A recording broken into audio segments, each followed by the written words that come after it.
It's time to mind your business with me, Jamillah Lodge. Tune in to find out how to mind your business with BEDC, special guest entrepreneurs, industry experts, and more. Brought to you by BEDC. Bermuda Business starts here.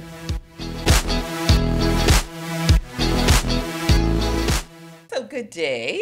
I'm so pleased to have you here on Mind Your Business with me. You are Liz Blakendal, and you are the owner of EETTAFEL. Yes. So we're going to talk a little bit about your journey and what's next for EETTAFEL. So before we get started, tell us a little bit about yourself. Sure. So as Jamillah introduced me, I am Elizabeth, otherwise known as Liz or Lizzie, and I am a creative at heart. And I just love all things beautiful. I love really beautiful moments, spending time with friends and family, being out in the outdoors and traveling. So a life full of color. Okay. Yeah. Well, you look very colorful today. Thank you. So tell me how you got to EETTAFEL. Like, how did you determine that you wanted to start this business? Sure. So I actually stumbled upon the business in a very organic way. I've always been a creative at heart. However, I never formally set out to do the business. I did a picnic one weekend years back now with some friends at John Smith's Bay. It was really beautiful. I used pillows and just things from around my house. And then I made the mistake of posting it to Instagram. And then I had a private account. There was like 99 people or something. And someone was like, hey, you know, who did your thing? Like, could you do it for me? And I said, yeah, I'd like to do this. Sure, I can do it for you. Then I'm like, should I be charging? Or, you know, I just didn't know anything. So I just did that for like just covering the cost. And then after that, more people started to ask. And I was like, okay, wait a minute, like, is this a business for me? Like, what's the business name? I had no idea. Luckily, I had always been interested in business, so I had the background of, like, you know, quickly thinking of, like, all the branding stuff. So I came up with the name, and I was actually working full-time at the time as a lawyer at Conyers. So I was just like, whoa, this is, you know, like, my emails and DMs are just blowing up every weekend. Like, you know, I want to make sure I give this a proper chance that it deserves. So fast forward 6 months later, I put in my resignation and just said, you know, it's summertime. I have to try it during the summer. If it's ever a good time, it'll be now, especially while there's momentum. So I took a leap of faith. I think my colleagues were more nervous than me. I was obviously a little bit nervous, but I just said, you know, what's the worst that can happen? If you ever don't know, you just make another decision if it doesn't work out. That's right. That's right. That's the start. Yeah, that's a good way to think of it, because I think some people are their fear kind of sets in, and they're like, oh my God, they focus on the fact that it won't work, or what if they fail? Definitely, and there's always just, you know, another decision that can be made each and every time. So I try to use that as a, you know, to propel me forward with the decision-making of everything in life. That, you know, if it doesn't work out, whether it's a relationship, a job, the business, you can always make another decision. Okay, well, I like the way you're thinking. So fast forward, 6 months, you resigned, you started EETTAFEL. Talk about the name, right? Because I'm like... That is the number one question that we get when people either see it, hear about it, or they know what they're thinking of in terms of the business, but they're just like, you know, that business with the funny name. So again, as it was an organic start, I had no idea what the name would be. I felt a little bit pressure to quickly come up with a name, so I drafted like a few very basic names, and I was with my friend at the Brew on Front Street, and he was like, oh, okay, let me put a few into Google Translate, because I know you have a Dutch background as well. Let me see if any of them would sound good. And I was just like, okay, sure. And then dining table then converted to EETTAFEL. So he was like, oh, what about this? I said, I don't know, like, it sounds interesting, but I'm going to have to explain to everyone. He said, there you go. You can tell your story and, like, explain the meaning behind it. And dining table was really to convey people coming together around a table to have that fellowship and create new memories. And, yeah, that's the meaning and the sort of origin of the name. Okay. So for people who don't know, can you talk a bit about specifically what you do and what your focus is with the business? Sure. So when we first started, it was primarily focused on luxury picnics, although we also did event planning on the side, but the key sort of focus of what we were known for were the luxury picnics. And we were able to do a partnership very early on with the BTA. They thought it was a great idea, so that helped us to sort of build traction of, you know, being a new business in the market. And also it was just so fun aesthetically and on the outside, but behind the scenes it was so much work. If you know the heat in the Bermuda summer, it's crazy. I was doing the entire business by myself, shoveling through the sand by myself. Like, everyone else was working their 9 to 5, so I had to, you know, carry everything out of my car, and it starts long before you are actually at the venue. You have to pack everything. Before that, there's the emails. There's just so many things that goes on behind the scenes. So I did every part of the business. I was up very late, washing the dishes after, emailing, marketing. Like, it built a lot of grit, and I learned a lot of things, and I learned I didn't want to do everything and be the, as a friend said, the chief everything officer. So this is not for me. Yes. I love the creative part, but I quickly wanted to learn how I could delegate or outsource all the other parts, just to also be more efficient and effective as a business that wanted to grow long term. Yes. So, which makes sense, because you can't be this chief everything officer. It was a lot. And like, for the first few months, I was also doing the cooking. So like, people thought I was a caterer, and I was doing the catering, but like, it was quickly just way too much. I was like, this is going to suck the fun out of everything for me very, very quickly. So I'm glad that I, quickly made some adjustments. So how did you adjust? Like, what did you do differently? Sure. So I think I started to do a bit of self-reflection of like, what parts of the business do I most enjoy? So doing sort of a mental exercise. I think it was like the creative design part. I do enjoy a lot of like planning and coordinating, but everything else, like, I realized I did not have to do. So outsourcing the catering, outsourcing and getting like staff to help with the production side, outsourcing florists, all those things. I was picking flowers at first. I did everything. So when I realized like, hey, you don't have to do everything. There's other experts who love what they're, you know, good at. So why not create like a network of vendors that you can rely on and partner with? So that was the like biggest blessing for me. And I made some really great connections, and it really helped to ease the load off, because then there were still all the other things you have to focus on in the business. So it just eased it up a little bit. Yeah, it makes sense. And I think that you realized that early, that you couldn't do everything. No. It positions you to be able to scale quicker, right? Yeah, because some people get stuck and they're like, you know. No, it's like time to adjust. And I had luckily done courses with the BDC. I don't think I had done the Ignite Light course yet. I'd done Biz Camp at a very young age. So I remember, you know, doing all the cost of goods. I've done A-level business. I had always done business courses or business classes. So I think that was really instrumental in me then using those skills and knowledge to then, you know, quickly improve, you know, some of the initial, I guess, kinks or troubles that I was maybe facing. So I want to go back because you said lawyer real quick, and then lots going on, I know. But so when going from a lawyer, you go to law school or whatever, it's a big deal, right? I'm sure your parents were like, yes, we're expecting a lawyer. So how did you always know that you were going to be an entrepreneur, that you were going to be your own boss? Or did, like you said, it happened organically, or was it part of your plan?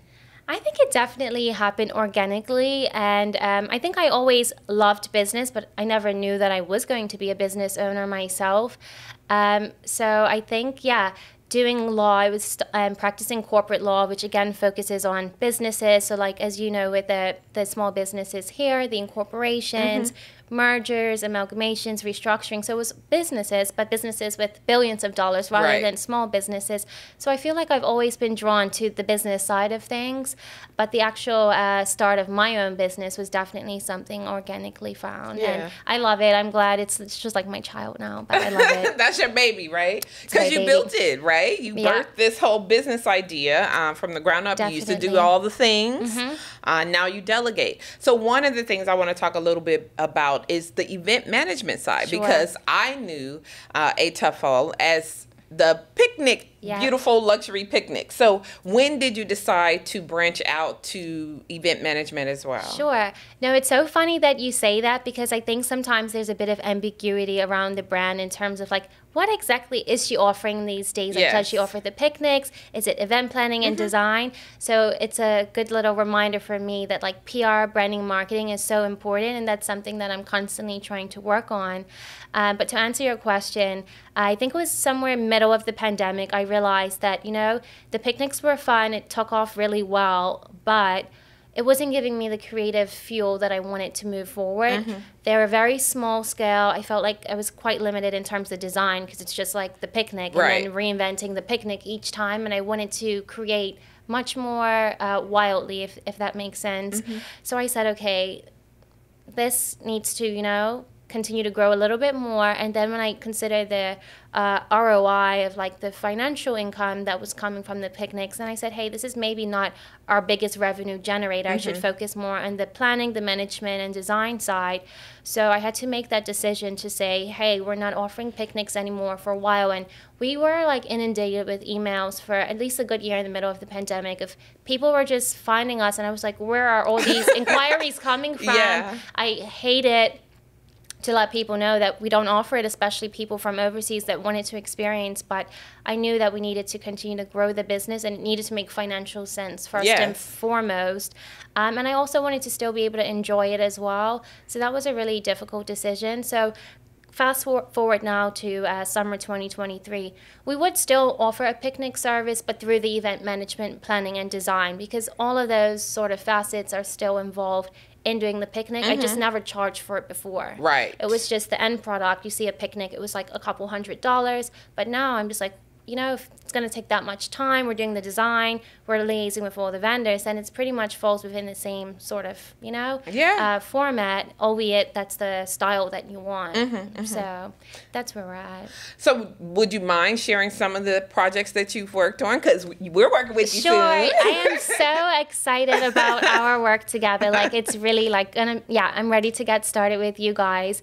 But yeah, it's interesting. We've done quite a bit. Like, a lot of them have been focused around private clients that are looking to host some of their most intimate moments, whether it's for a birthday or a milestone event. So that's always been fun. And then different corporate clients that are looking either to, you know, celebrate their staff, summer parties, that sort of thing. I think working with more of a higher end clientele, the discretion has always been like what they've loved the most. So it's a little bit sometimes difficult to like share all the exciting things because they're just like, you know, in our agreement we have different provisions just to allow them to have that privacy. But they have been really, really fun, and I feel like it's definitely allowed me to grow and learn also. You know, the bigger the budget, the bigger the creativity, which is, you know, not a bad thing. Well, we're going to challenge you. No, I feel like I'm super creative. So, you know, you need a creative person first and foremost. So, like, whether, you know, you told me to create something in this very room that we're in, just being a natural creative, you can create something out of anything. And, like, I first started my business with things around my house and picking leaves and flowers. So, I can make it happen. Well, that's good to know. No, seriously, though, you know, for Global Entrepreneurship Week, we've been doing this, since 2008, and we finally come to the decision to do sort of a conference, right? So 4 days. And so we're really excited about making it beautiful because you're going to be in this one space, Pier 6, for the 4 days. So we want to be able to create this atmosphere that can change, like suited to the different types of events. So in terms of challenging you in that way, but also, you know. Yes, I know. The money does not fall from trees. We got to look. It's going to be amazing. I feel like when you know, have your objective in terms of what you're looking to achieve. We look at the resources, then we work backwards from there. So we will have the most magical time together, and hopefully the guests, you know, feel like they're at an international event. That's my ultimate hope, that it doesn't feel like just a local event in a hall with, you know, a few posters stuck around. Like, I want it to be first class for you guys. Oh, thank you very much. That's what we want to. So I definitely think we're aligned there. And I think it's an opportunity for people who didn't know. Now they know that this is where you're in this space. Definitely. That's something I have to work on as well. And I'm pretty low key as a person. So sometimes I feel like I don't really, put myself out there enough to, you know, let people know like what I'm up to and things. So that's something you have to work on if you're going to be a business owner. And let's talk a little bit about that, because in terms of the brand and all of that, you mentioned quickly that Dutch background, right? And the name. So how important to you, or how important do you think it is for you to be part of the brand, right, of the business? That's a good question. I feel like I've always never wanted to be really a part of the brand. Although I think a year and people are like, you are the brand. People are looking for you to create. They want to see you. They want to see you on your socials. And I'm always hiding from it. I don't know why. I have a bit of complex of being online. But I think it's important, and I love going online and seeing other entrepreneurs doing their thing. I love it. I like seeing what they're doing on their day-to-day. I know their families. I know where they're on vacation for the summer. But me, you don't know anything. So I got to work on being a little bit more out there, especially as a creative. It's like being a designer for a fashion label. You know, people will look for that designer and their work. So I think I need to embrace that a little bit more. I just have always been a little bit more shy and reserved. So yeah, I need to work on that. Yes. Because what do you want your business to be when it grows up? Like when it's fully grown, where do you see the business? I think venturing across the seas, no boundaries, just creating in like amazing venues, working with amazing people, and just understanding and knowing that really you're creating something that's yet to exist in the world. And to me, that's just really, really special. And people hold these memories forever. Like, life's sometimes tough. So to be able to create a moment and people are like, oh, I remember that time we were at the garden, or we came to Bermuda. Like, that means so much to me, to be a part of someone's memory, or the brand to be a part of your positive memories in life. And I would say to you being out in front, the same way you feed off of hearing other entrepreneur stories, who knows, that one push, hearing that one testimonial might be the thing that makes someone say, I'm going to keep going, right? Because it's hard sometimes. Yeah, I definitely can be of inspiration. And people have come up to me in the grocery store, and I'm like, you don't know me. And they're like, I follow you. And I'm just like, okay. Like, I get a little bit nervous, but I have a good friend, Michaela, who has a PR business. And she's always telling me, you know, you need to get online, girl. But I clearly have let it go in one ear and out the other.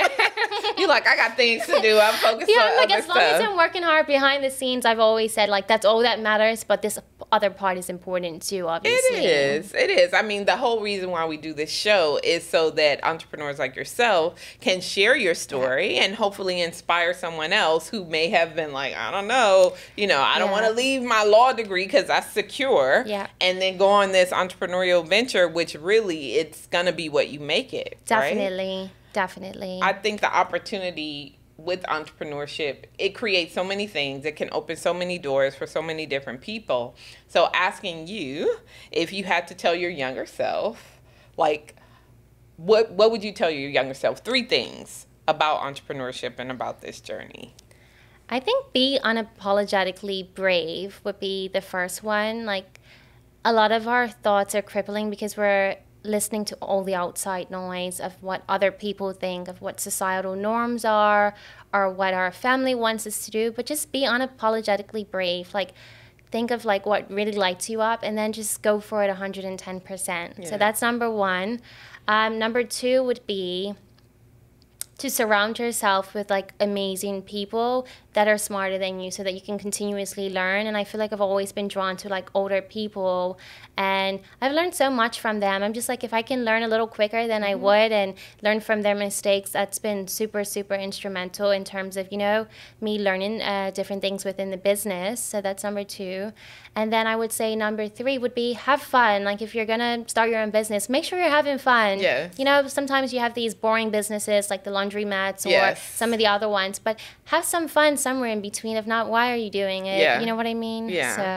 So for me, I do think that entrepreneurship has the ability to give you financial freedom and the ability to determine how you want to live your life, if that makes sense, right? So it's not based on what you have to do for someone else.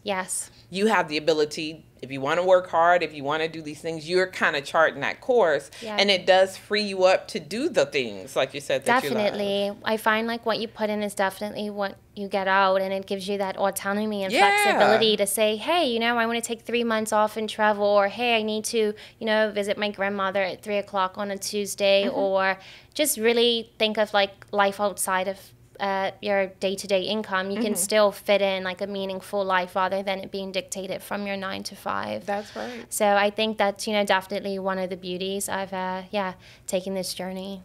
So the other thing I wanted to ask you about before we wrap up is, how important is it to have a tribe, a group of other maybe women who are doing fabulous things and, you know, charting their own paths? How important is that? So important. Like, I can't stress it enough. I've got like different friend groups of all different ages, all different walks of life, and all different socioeconomic backgrounds. And I learned from all of them, and just having this tribe and network is so important. You learn something from everyone, whether it's from the consumer lens or the, you know, employer lens or a corporate sponsorship lens. Like, it really provides a more enriched toolbox to make decisions in the future. And you just never know when you have a question. Like, you can go in your contacts and say, hey, you know, so-and-so works here at the bank, like they can help me with an application, or, you know, at the BEDC, if I need help with, I don't know, a business plan. Like, just having that resource is just so great. And I think some people have always said you do know a good bit of people, and I think it's, again, going to the workshops or the lunch and learns, like over time, it just doesn't come from one time. It's like years and years in the making. I saw Joe the other day from BizCamp, and we were chatting. Like, I did BizCamp at 13, and I'm 28 now. And like, I tell everyone, BizCamp was like such an amazing program. And I remember the same things, like making the sandwich, doing the pricing from many years ago. And having that network is just priceless. I would agree with you. So we hope to continue to create opportunities for entrepreneurs like yourself to meet each other, to work with each other. And that's the whole reason why we do things like Global Entrepreneurship Week, and we do the incubator programs. That's all part and parcel of what we're trying to achieve. You guys are definitely doing an amazing job. Like, there's so many different resources that you have, and I feel like I've been to so many different things that you've done, whether it is the Entrepreneurship Conference Week or the women's things that you've done, or like online, just webinars during a random lunch hour that I've tuned in. Like, these are free, most of them, and people don't realize that these resources are available. Even the newsletter, I, you know, make sure I keep an eye on it, because then there's different things that I didn't know about that are then there. So I can't stress enough to people, there are resources, you just have to tap into them and make yourself available. Like, once they're there, you have to do the other part of committing to it. So, girl, say it again. They're there, you just have to commit to it. Exactly. No, I think that that's perfect. It's a great way to end it. I mean, at the end of the day, it really, we will create opportunities and put the tools there, but what you do with them, it's up to you as the entrepreneur. For sure. So that was well said. So let's tell people how they can find you now when they want to book these events.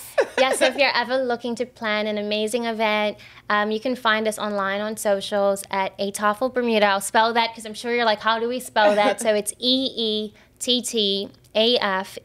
Bermuda in full. Or we have a website, the same, www.EETTAFELbermuda.com.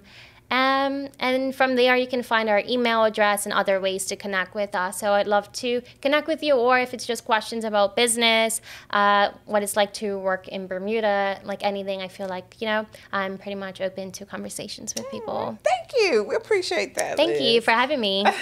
So I like to close out the show by saying, you know, we minded business today. Those of us who are going to be listening and tuning in, I'm sure we'll find a lot of what you said to be helpful and inspiring, I hope.